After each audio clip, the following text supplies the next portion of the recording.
마지막이라고 아멘 하신 거죠? 예, 예, 제가 오늘로 마지막 하겠습니다. 격하게 아멘 하시네. 예, 누가복음 24장 40절에서 49절까지 보겠습니다. 누가복음 24장 44절에서 49절 말씀을 교독하겠습니다. 또 이러시되 내가 너희와 함께 있을 때에 너희에게 말한 바 곧 모세의 율법과 선지자의 글과 시편에 나를 가리켜 기록된 모든 것이 이루어져야 하리라 한 말이 이것이라 하시고 또 이러시되 이같이 그리스도가 고난을 받고 제3일에 죽은 자 가운데서 살아날 것과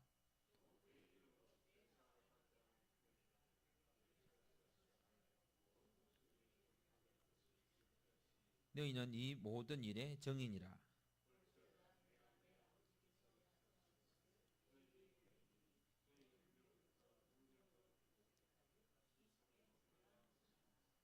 아멘.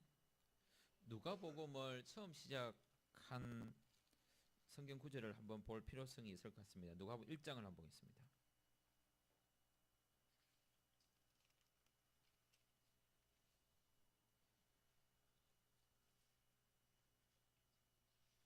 예, 1장을 손가락 딱 넣어 놓으시고 그 다음에 누가복음 10장 10장을 펴 주시면 좋겠습니다. 1장 손가락 넣어 두시고 누가복음 10장 26절 보겠습니다. 누가복음 10장 26절 같이 읽겠습니다. 시작. 예수께서 이르시되 율법에 무엇이라 기록되었으며 네가 어떻게 읽느냐. 누가복음 말씀을 처음 시작하면서 누가복음 10장 말씀으로 시작했었는데요. 답이 있고 없고의 문제가 아니라 그 답을 접근하는 방식 그리고 그 진리에 도달하는 다양한 경우에 있어서 가장 중요한 것은 우리에게 답으로 제시된 말씀으로 제시된 이것을 어떻게 읽느냐라고 하는 것이 참 중요하다라고 했습니다. 그래서 이 읽음을 누가는 매우 중요하게 생각했기 때문에 이 읽음이 가지고 있어야 할 가장 중요한 요소들을 누가복음 1장에서 이렇게 이야기하고 있습니다. 1장 보겠습니다. 성경을 통해서 우리가 반드시 확인해야 되고 성경에 반드시 있어야 되고 성경을 읽을 때에 이 사실들을 확인하면서 읽어야 됩니다. 그게 바로 누가복음 1장 1절에서 4절입니다. 같이 읽겠습니다. 우리 중에 이루어진 사실에 대하여 처음부터 목격자와 말씀에 일꾼된 자들이 전하여 준 그대로 내력을 저술하려고 부설던 사람이 많은지라. 그 모든 일을 근원부터 자세히 미루어 살핀 나도 데오필로 각하에게 차례대로 써보내는 것이 좋은 줄 알았노니 이는 각하가 알고 있는 바를 더 확실하게 하려 함이로라. 성경이 말하고 있는 바는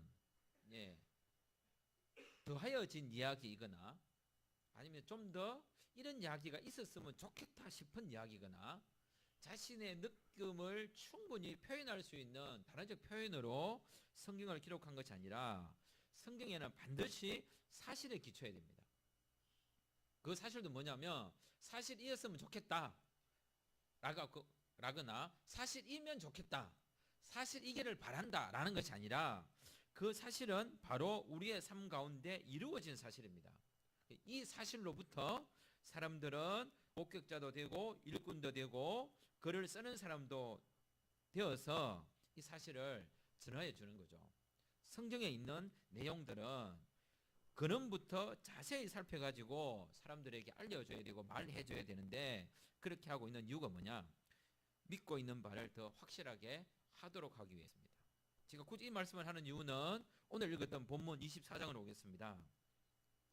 24장 1절부터 계속 보시면 오늘 원래 본문은 24장 13절부터 시작되는 내용이 엠마오로 가는 두 제자에게 나타난 사건과 12제자에게 나타난 사건을 통해 가지고 예수님이 특별하게 강조하시는 일들이 있습니다. 24장 13절부터 계속 이야기가 진행되다가 무슨 말씀을 하시느냐 하면 24장 25, 26, 27절을 보겠습니다.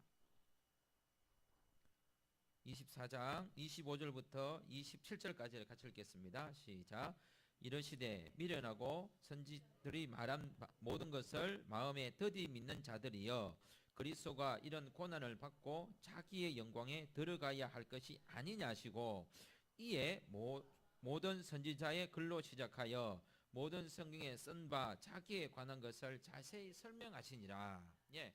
임마오에 가는 이 제자들에게 한 말도 그렇고요. 그 다음에 24장 지난주에 들었던 24장이 시작되면서 첫 단어를 뭐를 시작하냐면 계명을 따라 안식일에 쉬더라. 말씀이 우리의 삶에 어떤 기준이 되었는지를 이야기하고 이 여성들이 죽으신 예수님을 기념하게 갔는데 또 성령을 통해 가지고 6절에서 이렇게 이야기하죠. 여기 계시지 않고 살아나셨느니라. 갈릴리에 계실 때에 너희에게 어떻게 말씀하셨는지를 기억하라. 그래서 신앙이란 바라고 추구하고 나아가는 것이기보다는 지속적으로 뭐 하는 겠습니까? 메모리, 기억하는 거다. 예, 되뇌이고 추억하고 반추하고 또 되돌아보고 자신의 위치를 확인하는 거라고 했는데, 그래서 이들이 뭡니까? 예수님이 하신 말씀을 기억하고, 그죠? 그래 했는데 제자들에게도 나타나셔서 예수님이 하신 말씀이 뭐냐면 하나님의 말씀을 기억하라고 이야기하고 있습니다. 그리고 엠마오 두 제자에게도 그랬고요. 그 다음에 또 이들이 예수님을 만나고 나서도 어떤 특징을 했느냐면 32절 그들이 서로 말하되 길에서 우리에게 말씀하시고 우리에게 성경을 풀어주실 때에 우리 속에서 마음이 뜨겁지 않더냐, 그 이야기를 또 하고 있습니다. 그리고는 오늘 본문 44절 또 이르시되 내가 너희와 함께 있을 때에 너희에게 말한 바 곧 모세의 율법과 선지자의 글과 시편에 나를 가리켜 기록된 모든 것이 이루어져야 하리라 한 말이 이것이라 하시고 이에 그들의 마음을 열어 성경을 깨닫게 하셨다. 그리고 47절에 기록되었으되 라고 이야기하고 있습니다. 누가가 말하고 싶은 것은 이런 것 같습니다. 왜 하나님은, 왜 예수님은 말씀하시는 분일까? 제가 이 말씀을 주면서 갑자기 질문이 생겼어요. 왜 하나님은 말씀하시는 분이지?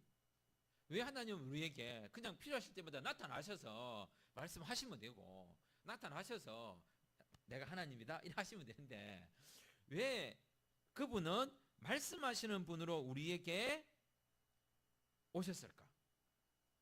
그리고 지속적으로 자신의 모든 사역들을 말씀하심으로 자신을 드러내실까? 왜 말씀하실까? 기독교는 어쩌면 문자 종교인가? 기독교는 말의 종교인가? 한번 고민해 보시기 바랍니다. 왜 하나님 우리에게 말씀하시는 분으로 우리에게 오셨을까? 이런 생각을 해봤습니다. 말씀하시는 그 본질적인 뜻은 변질되지 않지만 그 말씀을 깨닫는 사람들은 다 다르기 때문에 각자가 놓여있는 삶의 환경에 따라서 그것을 받아들이도록 하시는 인격적 배려라고 생각합니다. 그렇지 않으면 각자의 상황과 상관없이 말씀을 믿어야 된다고 하는 엄청난 일이 발생할 가능성이 있는 거죠. 그런데 예수님은, 하나님은 각자의 상황을 무시하시지 않고 이렇게 믿어야 돼라고 말씀하시지 않고 그 상황 속에서 내가 어떻게 믿어야 되는지를 보이라고 말하고 있습니다. 똑같은 말씀을 하시지만 예수님이 오늘 본문에서 말하고 있는 제자들을 만났을 때 태도와 엠마오 두 제자를 만났을 때 태도와 그 다음에 죽은 예수님을 기념하기 위해서 왔던 여인들을 대하는 태도가 똑같아 보이지만 다 다릅니다. 말씀을 한다는 그 이유는 뭐냐면 각자가 만날 수 있는 예수님이 다를 수 있다는 거예요. 본질적인 예수님은 같지만 그 예수님을 받아들이는 자신의 신앙적 입장 그리고 자신이 놓여있는 삶의 환경을 함부로 하시지 않는다는 뜻입니다. 이 부분까지 저는 예수님이, 즉 하나님이 얼마나 우리를 배려하시는지, 믿음이란 똑같이 믿게 하고 똑같은 행동을 하게 하고 똑같은 기도를 하게 하고 똑같이 하게 하는 게 아니라 예수 그리스도를 바라보는 자신의 신앙적 위치, 신앙의 정도, 믿음의 성숙도에 따라서 다르게 볼 수 있다는 것은 그게 바로 말씀으로 되어 있어야만 책이라는 게 그렇잖아요. 읽고도 다 다른 생각하잖아요. 틀렸다 이 부분이 아니라 본인이 처해 있는 그 시 한 편을 읽고도요. 어떤 사람은 지적으로 접근하지만 어떤 사람은 감정적으로 접근하기도 하고요. 거기서 사랑을 느끼지만 어떤 사람은 행동을 느끼기도 하거든요. 그래서 예수님은 우리에게 이런 말씀을 하셨습니다. 그러므로 이 말이 각자의 삶 가운데 드러나기 위해서는 우리가 반드시 알아야 될 한 가지 사실이 있는데 그 사실을 39절이라고 이야기합니다. 39절을 같이 읽겠습니다. 시작. 내 손과 발을 보고 나인 줄 알라. 또 나를 만져보라. 영은 살과 뼈가 없어되 너희 보는 바와 같이 나는 있느니라. 나는 있다라고 하는 이 말이 그죠? 스스로 존재하는 자다. 이 말은 여호와라는 뜻이죠. 본인이 하나님. 그 하나님이 자기 자신을 어떻게 부활하시고 난 다음에 제자들에게 나타나셔서 뭘 말하고 있느냐면 나는 있는 자인데 그 있는 자가 너희에게 말하겠다. 첫째 이렇게 이야기합니다. 25절 25절을 보겠습니다. 25절 시작. 이러시되 미련하고 선지자들이 말한 모든 것을 마음에 더디 믿는 자들이여. 쉽게 말하면 말씀에 기초하여 자신의 삶의 상황 가운데서 말씀 중심으로 그 말씀의 빛에 의하여 자신을 지속적으로 돌보지 않는 사람들은 결국은 믿지 않게 된다는 거죠. 믿지 않게 된다는 것은 이 말을 단순히 믿지 않는 게 아니라 말하신 그분과의 인격적 관계가 깨어지는 겁니다. 그래서 부활하신 스스로 계신 그분께서 우리에게 첫 번째로 말씀하신 뭐냐면 믿으라는 겁니다. 그 믿음은 사실에 기초한 것이어야 되고 말씀에 기초한 것이어야 된다라고 이야기하고 있습니다. 근데 이 말씀이 이 당시는 이렇게 사람들에게 들려서 어떻게 표현했는지 모르지만 누가가 이 말씀을 기록할 때는 반드시 이 사건이 있고 난 다음에 기록된 것입니다. 무슨 사건이냐면 바로 49절입니다. 49절 49절을 같이 읽겠습니다. 시작. 볼지어다 내가 내 아버지께 약속하신 것을 너에게 보내리니 너희는 위로부터 능력으로 입혀질 때까지 이 성에 머물라 하시니라. 그래서 예수님께서 말씀하시죠. 내가 가고 보혜사 그가 오시면 의에 대하여 심판에 대하여 죄에 대하여 가르칠 것이다. 믿음 없는 자로 살아가는 사람들에게 미련하고 마음에 더디 믿는 사람들에게 먼저 믿으라고 말씀하시지 않고요.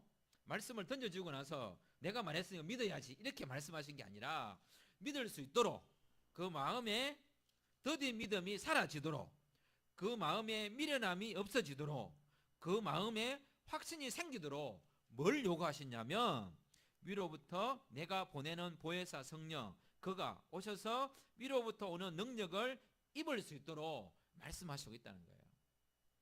우리는 그냥 이 성경을 이렇게 읽으니까 이래 되는 것 같지만 누가가 이 말씀을 적을 때는 위로부터 오는 능력을 입고 그 다음에 다시 예수께서 하신 그 말씀들을 되뇌이고 성령께서 주시는 감동에 의해서 성경을 적었겠죠.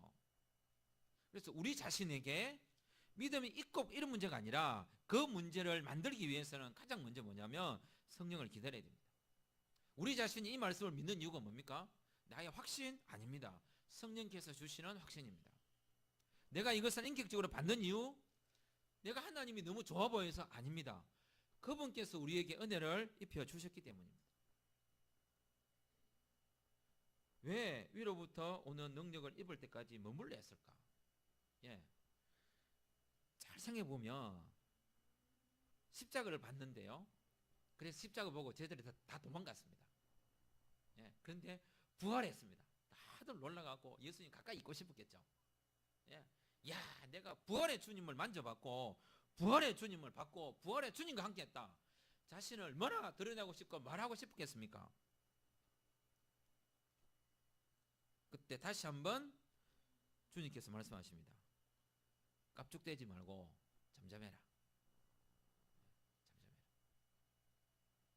머물러라. 이 능력은 어쩌면 우리를 이게 막 폭발시키는 능력일 수도 있겠지만 이걸 그냥 능력이라 말할 때는 항상 그 다이나마이트라고 하는 표현을 쓰긴 하는데 그 다이나마이트라는 것이 터져야만 다이나마이트가 아니라 터질 수 있는 잠재력을 가지고 있는 것도 능력이고요. 또는 잘못되게 힘이 막 쓰이는데 그 힘을 멈추게 하는 것도 능력이란 거죠. 제자들에게 필요한 것은 뭐냐면 지금 막 넘쳐가지고 주님 만났죠? 주님 직접 말씀하셨죠? 얼마나 많이 나다이고 자신을 드러내고 싶고 말하고 싶고 결코 예수가 십자가에 죽을 뿐이 아니다 막 하고 싶었겠습니까? 주님께서 말씀하셨습니다. 위로부터 능력으로 입혀질 때까지 이 성에 머물러라. 어쩌면 우리 자신의 신앙이라는 것이 내가 받은 은혜를 막 드러내는 것도 필요할지 모르지만 받은 은혜를 진짜 꾹꾹 눌러야 될 때도 있는 것 같습니다. 어쩌면 드러내는 것이 더 힘들고 막 사람들 앞에 말하는 것이 어려운 게 아니라 정말로 그 믿음이 가지고 있는 놀라운 은혜를 진정으로 누릴 수 있는 사람, 어쩌면 그게 진정한 능력이 아닐까.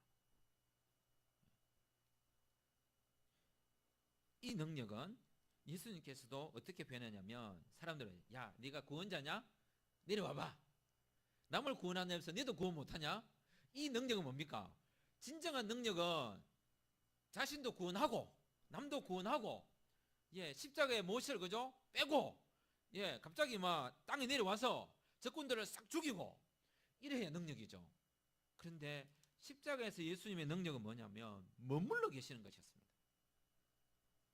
네가 진짜 왕이냐? 그러면 네가 왕인 것을 말해봐라. 콕 다물고 계셨습니다. 그게 능력입니다. 정말 필요한 능력이 뭘까? 마땅히 힘으로 드러내야 될 때도 있겠지만 그렇지 않고 머물러 있어야 될 또 다른 능력이 있는 거예요. 위로부터 능력을 입혀줄 때 저는 이 말씀을 읽을 때마다 야 우리가 능력을 받으면 하겠지라고 하는 것을 포함할 뿐만 아니라 다른 측면에서는 누르는 거다.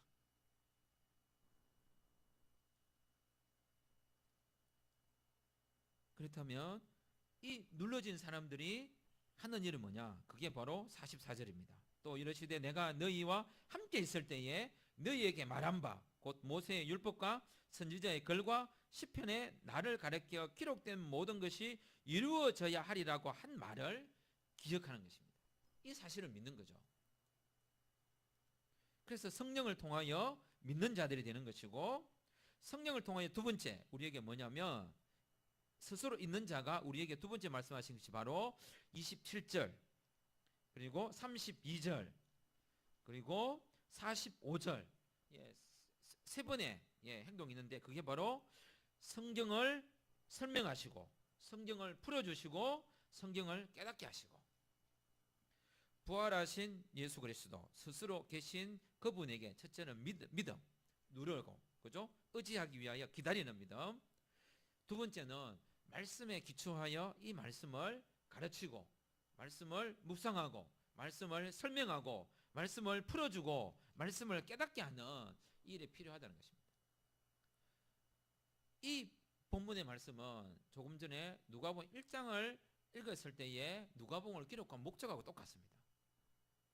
누가복음을 기록한 궁극적 목적이 뭐냐면 이 성경을 통하여 예수님을 알게 하는 거예요. 그러니까 이 사람들이 예수님 하시는 설명, 풀어주심, 깨닫게 하심을 듣고 나서 뭘 발견했습니까? 부활하신 예수님을 발견한 겁니다. 그래서 성경을 내가 잘 읽었는가? 성경을 잘 읽고 있는가? 그건 다른 게 아니라 성경 읽고 나서 예수님이 생각나야 되는 거죠. 성경 읽으면서 예수님이 생각나는 거고요. 성경 속에 예수님이 있음을 발견하고 만나는 거고요.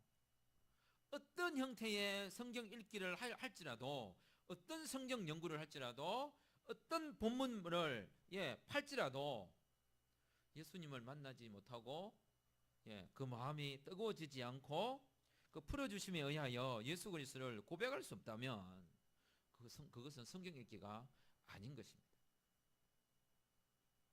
스스로 계신 부활하신 그분께서 믿는 자들이 되기를 원하셨고, 두 번째는 성경을 읽기를 원하셨습니다. 예수님을 믿는 거고 성경을 읽는 것은 예수님을 읽는 것입니다. 세 번째 우리에게 하신 말씀이 있는데요, 그것은 바로 48절입니다. 48절을 같이 읽겠습니다. 48절 시작. 너희는 이 모든 일의 증인이라. 예, 참 재미난 게 믿음을 성령께서 주시죠. 성경은 성령의 감동을 통해서 기록되었죠. 그 다음에 사도행전에 넘어가면 이런 이야기를 하죠. 성령이 임해야 너희가 증인이 된다. 예, 계속 같은 이야기를 하고 있습니다. 예, 증인이 되는 이 일도 성령의 능력을 입어야 되고요, 성경을 읽는 것도 성령의 감동으로 기록됐기에 성령의 이끄심을 통하여 읽어야 되고요, 믿음 또한 성령께서 주시는 은혜 때문에 우리 자신에게 주어진 결과물입니다. 그런데 이게 이 세 가지를 한꺼번에 만들어내는 독특한 사건이 있습니다. 예, 믿음을 만들어내는 성령의 역사, 그죠? 계시의 말씀을 만나게 되는 성령의 역사, 그 다음에 정인이 되도록 하는 그 성령의 역사가 딱 하나에 결집되는데, 그게 뭐냐? 바로 기록된 언약의 말씀이라는 것입니다. 이 시대에는. 그래서 하나님은 말씀하시는 하나님으로 우리에게 다가오신 것이 아닐까라는 생각을 해봅니다. 누가는 이 일이 너무 소중했기 때문에 기록을 통하여 그 성도들에게, 디오빌로에게 말씀을 기록했어야 했고, 그 기록된 그 말씀은 지금까지 우리에게 유지되고 있다는 사실입니다. 그러므로 성경 읽기가 거쳐질 때, 말씀 선포가 격결로 갈 때, 말씀을 통하여 하나님의 지속적으로 나누어지지 않을 때, 성경을 공부하는 것으로 자꾸 가면 안 되고요, 성경은 자꾸 그 믿음과 예수 그리스도가 드러나는 것과 증거하는 것으로 성경 읽기가 되어야 됩니다. 분명히 이렇게 했거든요. 성경 읽어서 내가 말한 것을 왜 안 믿냐? 내가 말했지 않느냐? 그 말한 것을 읽고 듣고 보면서 믿으라. 그리고 이 말씀을 자꾸 읽고 듣고 풀고 하면 마음이 뜨거워져서 내가 누군지 자꾸 알게 된다. 예수님이 자꾸 생각나게 된다. 에? 왜 자꾸 까먹냐? 그러고 난 다음에 너희들 뭐 해야 되느냐? 이제 정인이 되라, 정인이. 이걸 지금 계속 이야기하고 있는 거죠. 그래서 믿고 이 말씀을 더 잘 알고 잘 풀고 그 다음에 정인 되도록 하기 위하여 49절에 이야기했죠. 머물러라. 성령을 받아야 된다.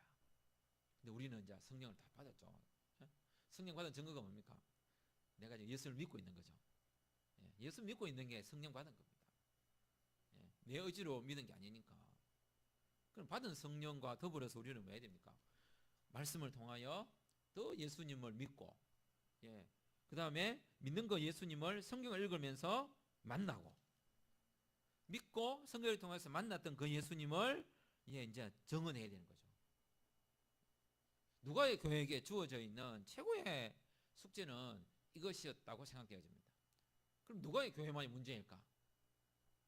우리들의 상황도 누가의 상황과 다르지 않을 것 같습니다. 우리 자신들의 삶 가운데 주어지는 수많은 일들 가운데 미련하고 선지자들이 말한 모든 것을 마음에 더디 믿는 자들이요. 왜 미련하고 왜 마음에 더디 믿을까요? 우리 자신으로 하여금 성경을 믿고 따르는 그 일이 우리로 하여금 불편함을 만들고 우리에게 손해를 만들어내기 때문이 아닐까라는 생각을 해봅니다. 믿음으로 살아간다고 하는 그것이 실제적으로 능력을 드러내야 될 때와 또는 잠잠해야 될 때를 구분하지 못하고 오히려 드러내야 될 때 잠잠하고 잠잠해야 될 때 드러냄으로 일을 그르치고 있는 것은 아닌가. 그런 그르치고 있는 근본적 이유는 뭐냐면 성경을 제대로 읽지 않기 때문입니다. 그러면 성경을 어디를 읽어야 됩니까? 44절 모세의 율법도 읽어야 되고 선지자의 글도 읽어야 되고 시편도 읽어야 되고 신약성경도 읽어야 됩니다. 다 읽으란 말이죠. 혹시 성경 읽기가 어느 한 곳에 그 뭐니까 편향되어 있거나 치중되어 있는 것은 아닌지. 중요한 문제예요. 왜 모세가 한 말도 예수님 이야기하고 선지자가 말한 것도 예수님 이야기하고 시편도 예수님 이야기할 텐데 다 똑같은 거 왜 그러면 이렇게 나누어 놨을까요? 그게 바로 삶의 환경과 삶의 영역과 구분들이 다 있다는 거죠. 예수 그리스도의 영광된 그 주권이라고 하는 그 능력에 선포되면 어느 한 영역에만 속하는 문제가 아니라 율법과 같은데도 선지자와 같은데도 노래와 같은데도 다 들어간다는 겁니다. 예. 어떤 형태로도 우리의 삶의 모든 요소가 그리스도를 표현할 수밖에 없는데 그 표현할 수밖에 없는 영역들을 제외시키거나 무시하거나 함부로 하지 말라는 겁니다. 나는 있느니라라고 말씀하신 그 예수님께서 우리에게 세 가지를 이야기하십니다. 믿음을 가져라, 성경을 가까이 하라, 그리고 정인이 되라고 말씀하십니다. 이 모든 일의 시작은 성경 읽기에 있습니다. 할 수 있거든. 어쨌든 성경 읽기에 시간을 좀 많이 들으시면 좋겠습니다. 아까 우리 밥 먹으면서 기도 이야기를 참 많이 했었는데 기도도 많이 하셔야 됩니다. 그럴 뿐만 아니라 성경 읽기가 우리 가운데 자꾸 읽다 보면 성령께서 우리의 마음을 뜨겁게 하실 거라 생각합니다. 하나님이 언어를 흩어 놓으셨습니다. 그죠? 바벨탑을 쌓으려 할 때 언어를 혼잡케 하심으로 바벨탑이 쌓아지지 않게 하셨거든요. 세상에 이렇게 언어가 많은 이유는 하나님께서 만드신 품입니다.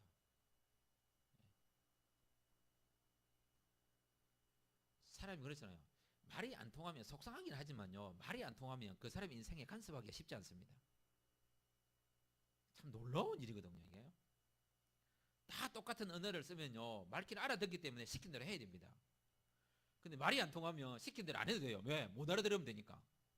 뭐 말하는지 모릅니다. 이제. 예? 힘의 논리에 의해서 자신의 말로 누구의 삶을 함부로 하지 않도록 하는 독특한 구조도 있지 않을까요? 그리고 하나님께서 인간의 죄악의 결과를 어쨌든 쓸데없는 짓 하지 말라고 갈라놓으셨으면 갈라놓은 그 상태에서 자신의 언어로 하나님을 만나는 것이 제일 잘하는 일입니다. 그것만큼 놀라운 게 없는 거죠. 그래서 다양한 언어로 성경이 번역되게 하셨고 전해지도록 하셨으면 그 언어로 하나님을 믿어야만 어찌 될까요? 그 언어를 쓰는 모든 사람이 복음을 접할 수 있는 보편적인 은혜가 하나님의 사랑이 전달되는 것입니다.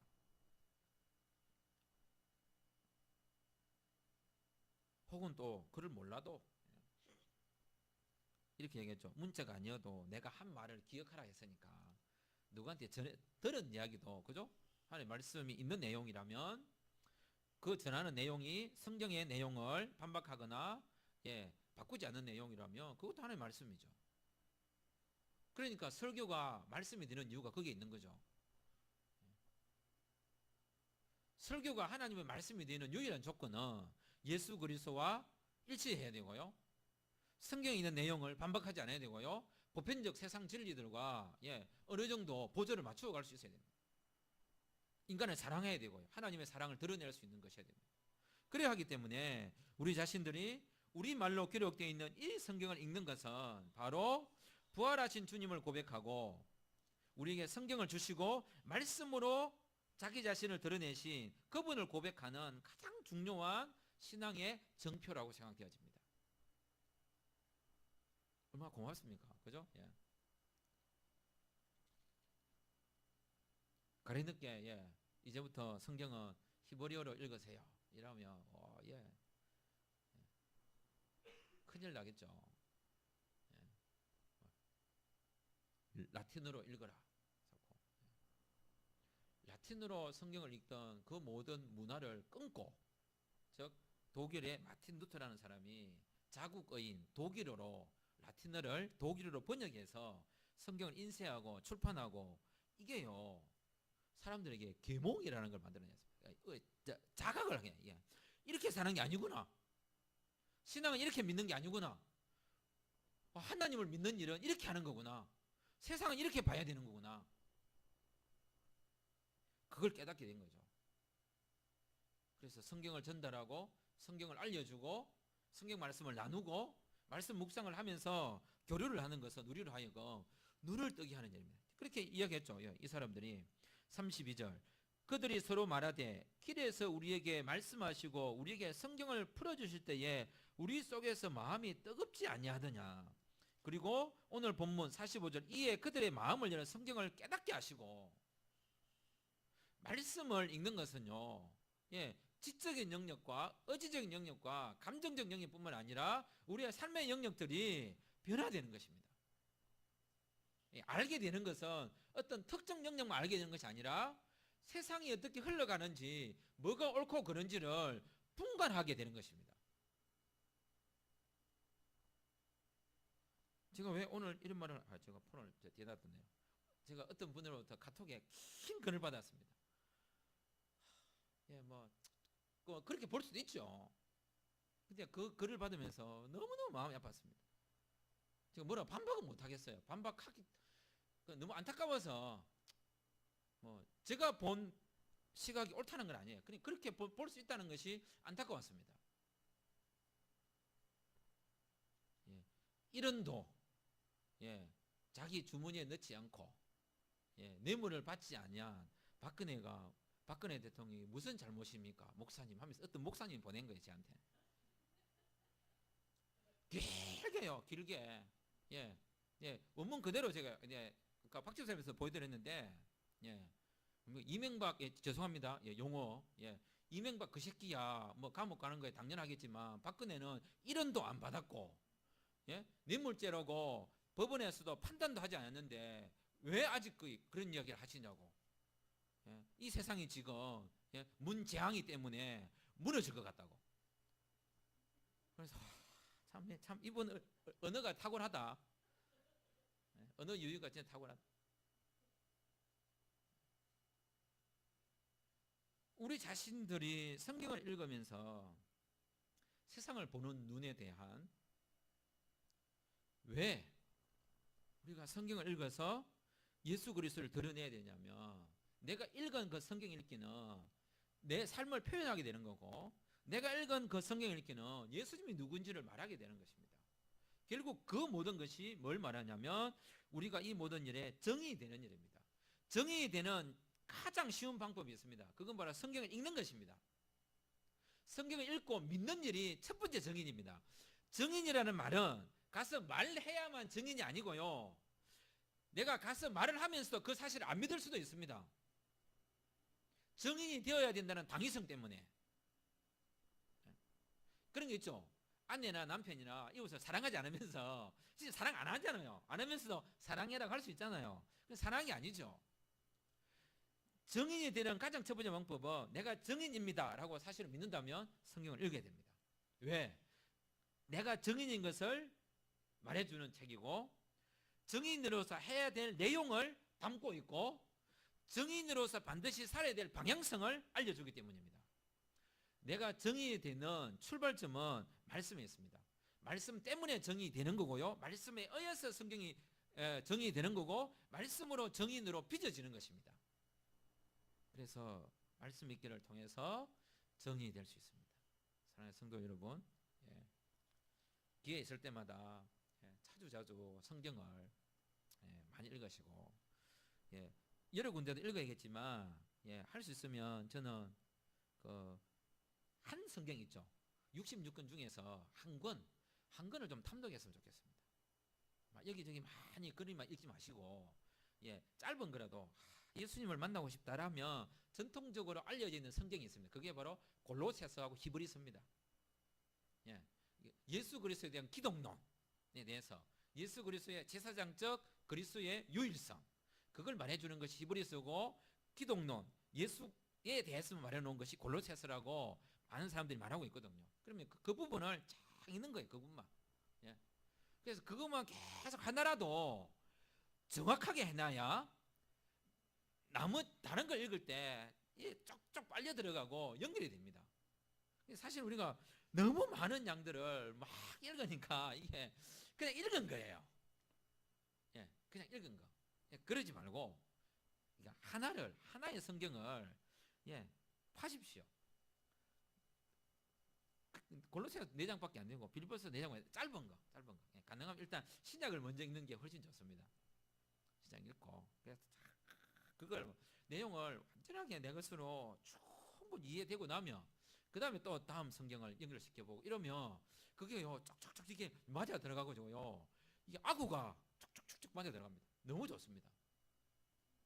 그냥 읽은 느낌으로서의 성경도 참 중요하지만 이제는 성경을 제대로 알아야 되니까 어쩌면 성경을 가르쳐 주는 사람이 없어서 못 배운 게 아니라 어쩌면 저는 성경을 제대로 읽지 않다고 생각하는 거예요. 왜냐하면 이제 우리는 수십 년간 설교를 너무 많이 들었기 때문에 이제는 더 이상 가르침보다는 그 또 계속 돼야 될 일이지만 왜 자꾸 그건 계속 돼야 되죠? 오늘 다르고 내일 다르기 때문입니다. 그래서 설교는 지속되는 겁니다. 만약에 내가 똑같은 사람인데 나의 시간이 어제 오늘 똑같다면 설교는 똑같이 할 필요가 없죠.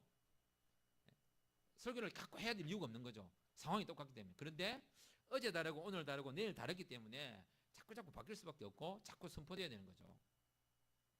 이 모든 것을 해결하기 위해서 어쨌든 하나의 성경을 잡아가지고 한번 줄도 치고 또 자꾸 읽다 보면 기억도 되고 또 암송도 하는데 이분의 암송이 어디입니까?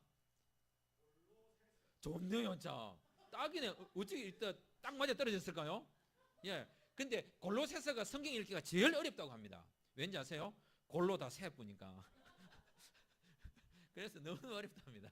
그래서 그러니까 더 골을 싸매고 골로새서를 쫙 읽으면 예수 그리스도가 누구신지에 대한 기독론이 쫙 드러날 수 있기 때문에 그런 읽기가 되었으면 좋겠습니다. 기도하겠습니다.